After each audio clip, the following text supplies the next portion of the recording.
Tonight we have Ben Schechter, who is the product manager at DigitalOcean. I'll let him go into the intro of actually who he is and what he does. I'm Nancy, I'm the events manager at DigitalOcean, and for this particular meetup group, we are looking for organizers to take over from the community itself. So if you are interested in, being an organizer, seeking speakers, developing content, all that good stuff for the community here, please find me after the meetup itself. And yeah, I'll let Ben take it away from here. Awesome, cool. Thanks everyone for coming. I flew in this morning from New York, and so if I'm a little tired, then that's why. But it's good to be here.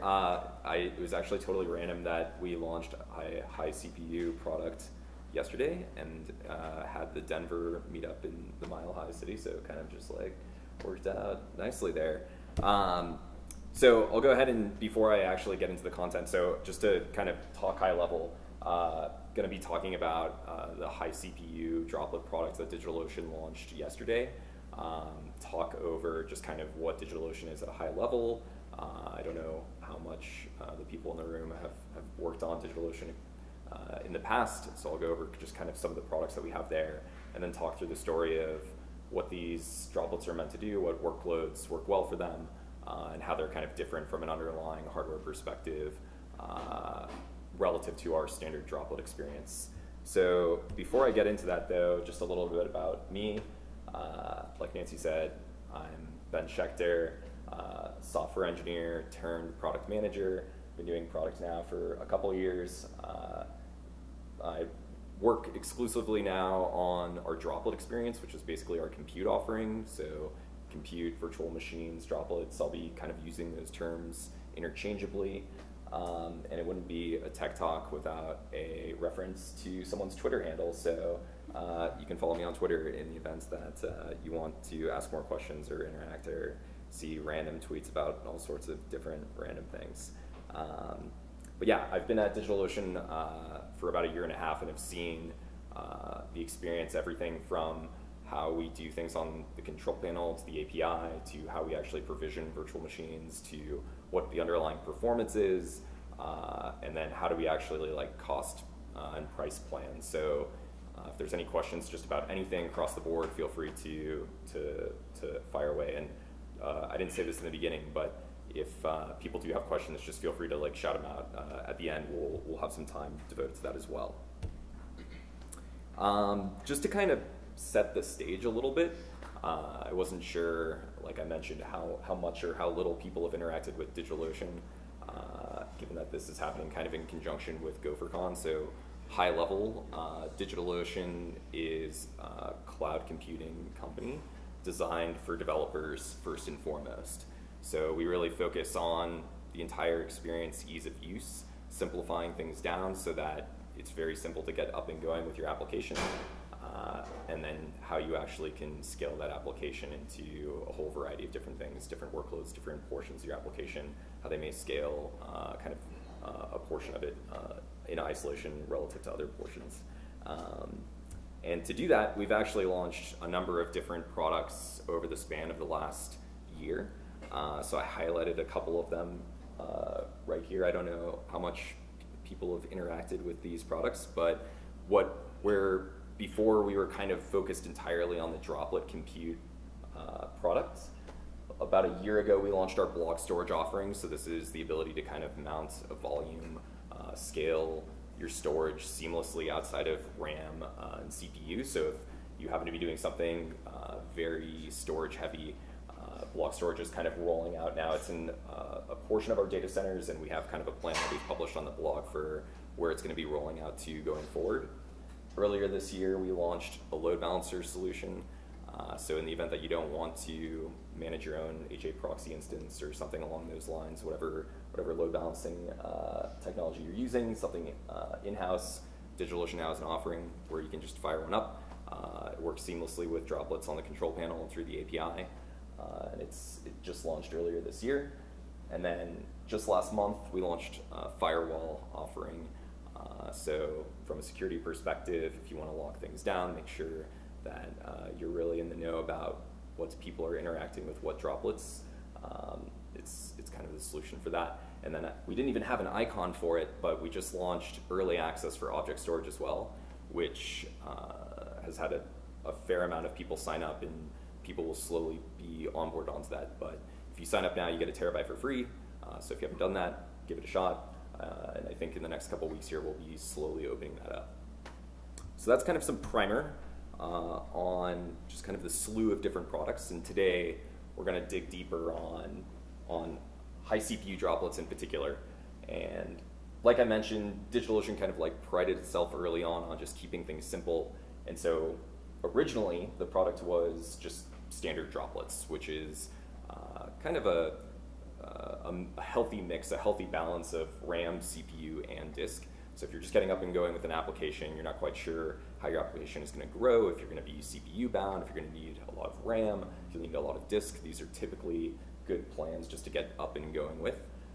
From talking with customers and just understanding use cases, one of the main use cases on top of DigitalOcean was like launching databases and having like a pretty significant need for more memory. And so late last year, we launched high memory droplets, which are actually running on the same underlying hardware as standard droplets.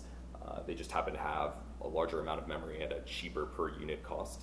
So instead of paying $10 per gigabyte for RAM per month on standard droplets, with high memory you're paying $7.50 per gigabyte per month. So it's kind of people who have higher needs for RAM, there's kind of a discount there. High CPU, which we'll dig into here in a bit, is actually something completely different.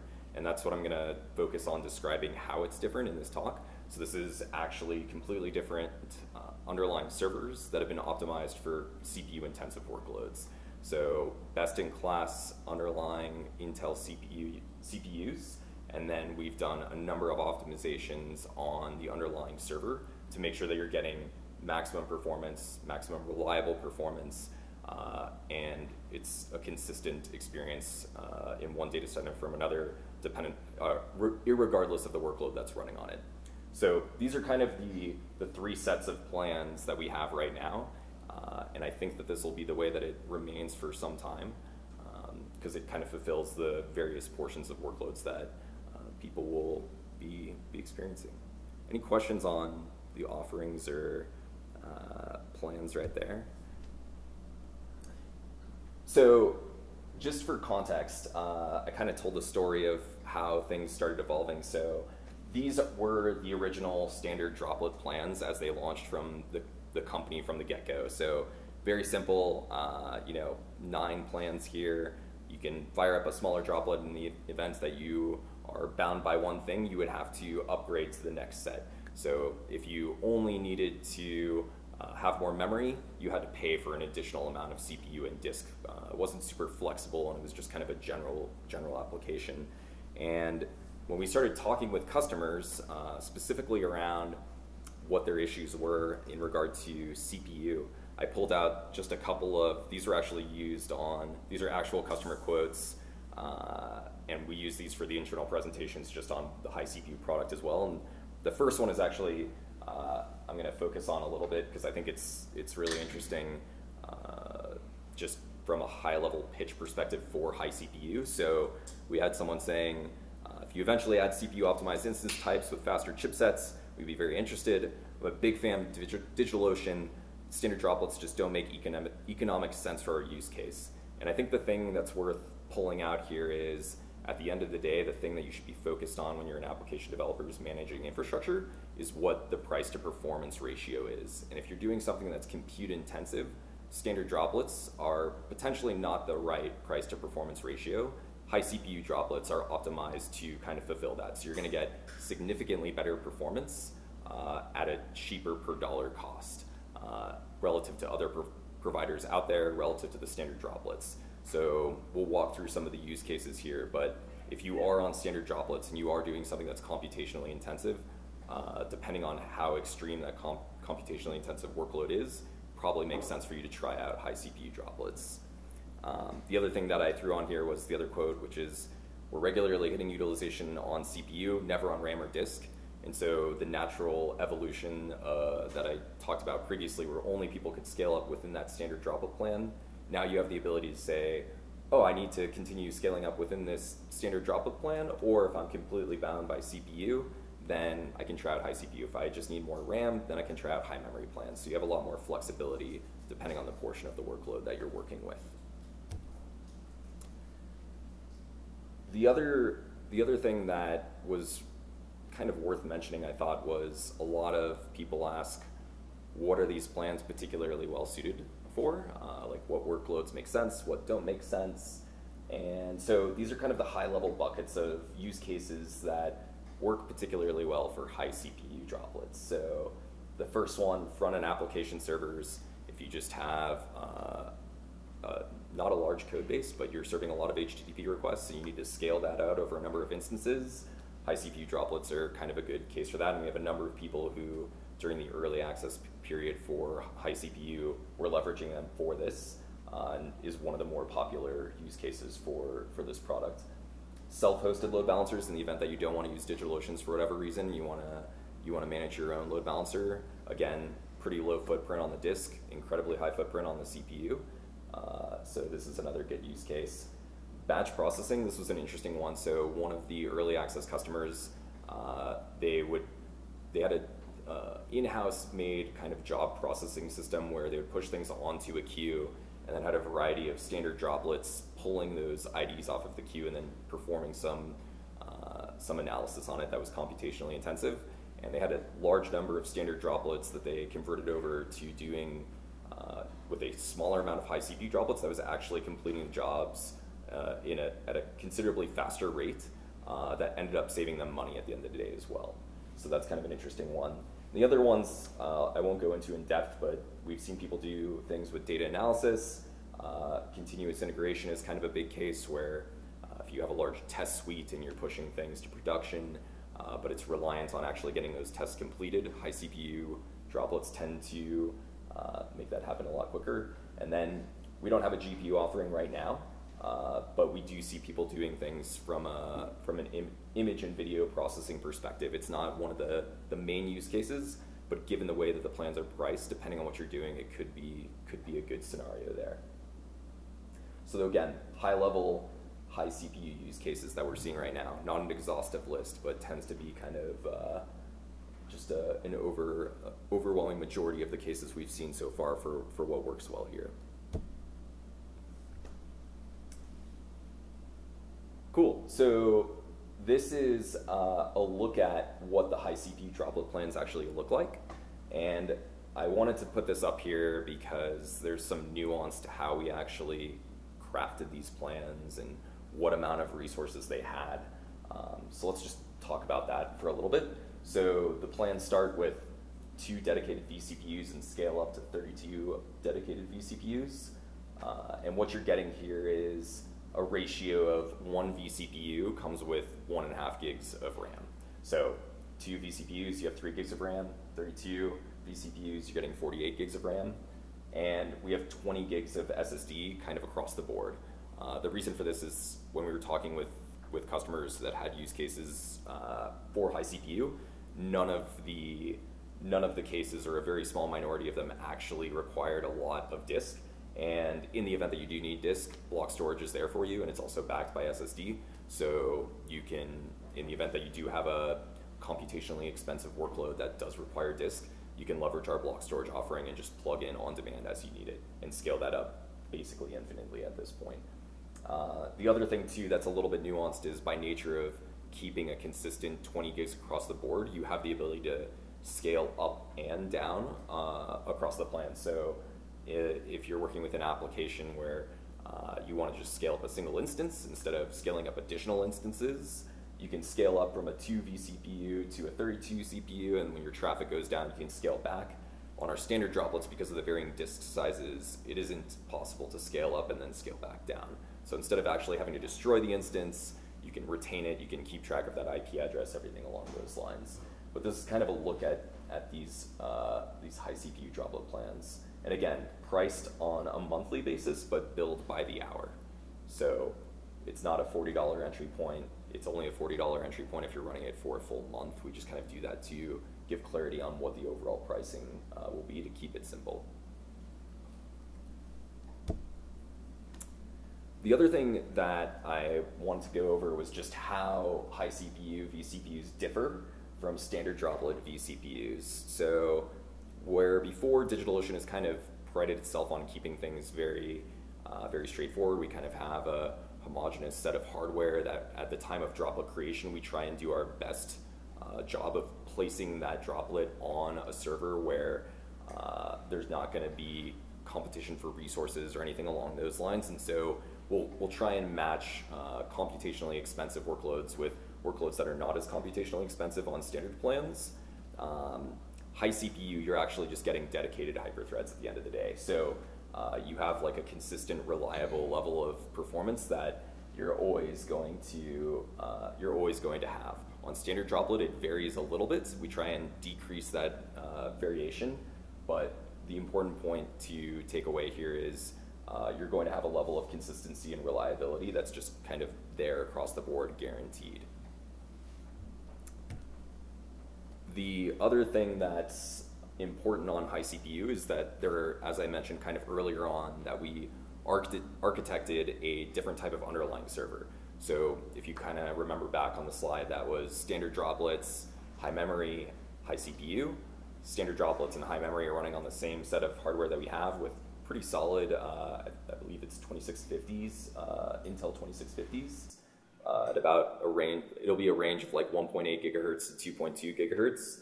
The high CPU CPUs that we're using to power these droplets are some of the best that you can buy from Intel, some of the best that are provided, and not only some of the best that you can get right now, but we also are regularly going to be evaluating what the best-in-class CPUs are. So right now, they're powered by the Intel Broadwell 2697A V4. You can tell how many times I've said that because it just rolls off the tongue now, which is amazing. And that's got a clock speed of 2.6 gigahertz. You should run benchmarks on it. It is extremely powerful. You're going to see significantly better performance on this CPU than our standard droplet, and against other providers. I would even encourage you to benchmark your high CPU droplets with this chip. And I don't know how closely this group is following just next releases from Intel, but Intel actually just launched their next set of next generation CPUs, kind of like nicknamed Skylake, and we actually are one of the first providers to have the Intel Skylake in the fleet, and it will be kind of this Intel Skylake 8168 is going to be all future high CPU servers from here on out are going to be powered by this CPU. And that's got a clock speed of 2.6 gigahertz.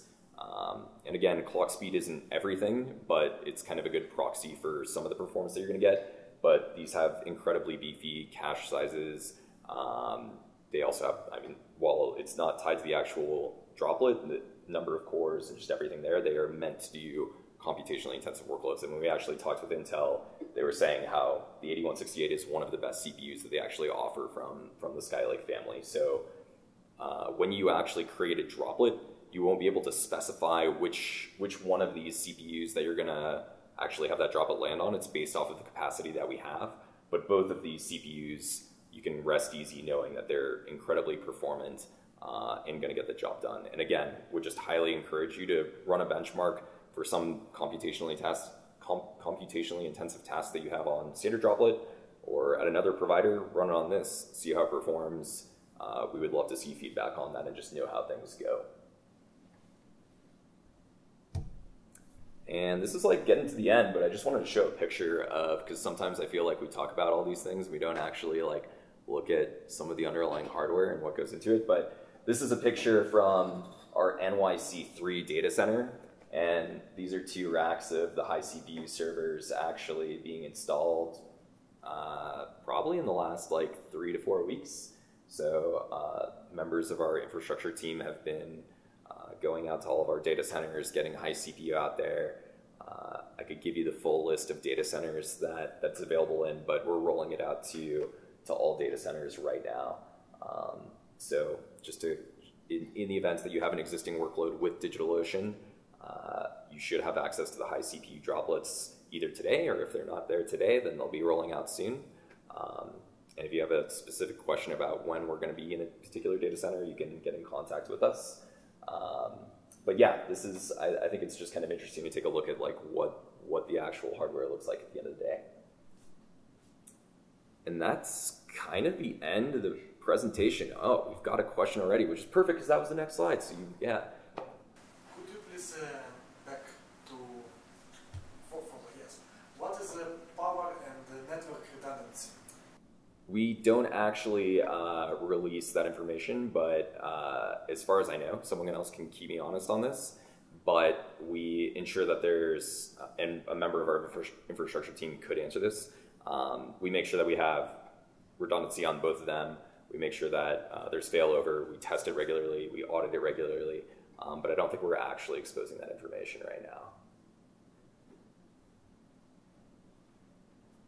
I know you mentioned that one of your differentiators is you keep it kind of cloud simple format. I guess it seems like you're following some of your competitors. Where do you see your differentiator going in the future? Where do we see a differentiator going in the future? So I will say that while it may seem like we're having offerings similar to other competitors, the way that I look at it is actually it's mostly driven from customer demand. So like the slides that I had on actual customer quotes, like for the good portion of well, that's just generally speaking, I'm always kind of talking with customers, but when we were kind of getting in the discovery phase of this project, the high CPU offering was really driven from a customer need of, they were running a portion of their application that happened to be far more demanding from a CPU perspective. And when we wanted to take a look at whether or not we want to do an offering, it's driven from that. We definitely take into account like what the market's offering is. I think my personal stance is that DigitalOcean prides itself on making the complex very simple to use and easy to use and understand. That's done from an experience standpoint through Cloud and API, so just like how you actually interact with provisioning these things. It's done from a billing perspective. We're very transparent with how we price these.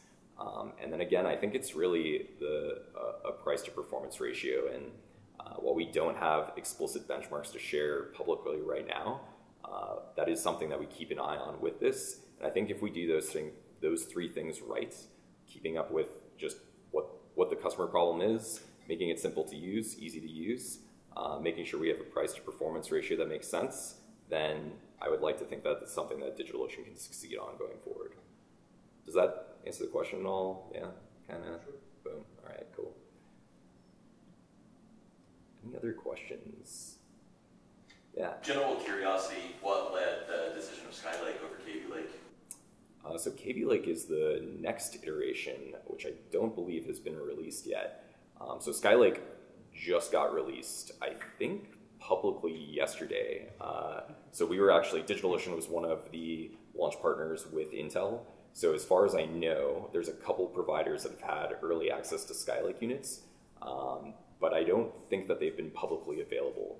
You can keep me honest on that, but I'm pretty in touch on this stuff these days. Because I know I don't keep up with a huge amount of details, but I know there was the news most recently is that the new MacBook Pros is a WWDC less than a year old, and they're already running KV Lake over Skylake previously. So there's and I know there's server class or exactly. desktop class and mobile class. I didn't know if there's a tiny difference between those. So there is. So yeah, the server class usually is coming out like I think a year later. So sorry, that was definitely like the potential confusion over that. So Skylake server CPUs just got released yesterday, and that was kind of the big announcement. So, and by released yesterday, I mean like that was like their formal launch. So Skylake, I think just from a general performance perspective is pretty interesting. And so, while there's not like a significant enough delta to split the experience between like the Broadwell and Skylake, it is a more performance CPU at the end of the day. So that's exciting for anyone doing anything CPU related going forward. But yeah, cool. Well, if no one else has any questions, I'll be here as well, just kind of hanging out. If anyone has questions too, like not about like CPUs, like we can talk about like cloud stuff, we can talk about anything, just generally speaking. But yeah, if no one else has anything, that's kind of all I had planned. So do we have any questions online? Everything's good? Nothing? Okay, cool. Boom. Thanks, everyone.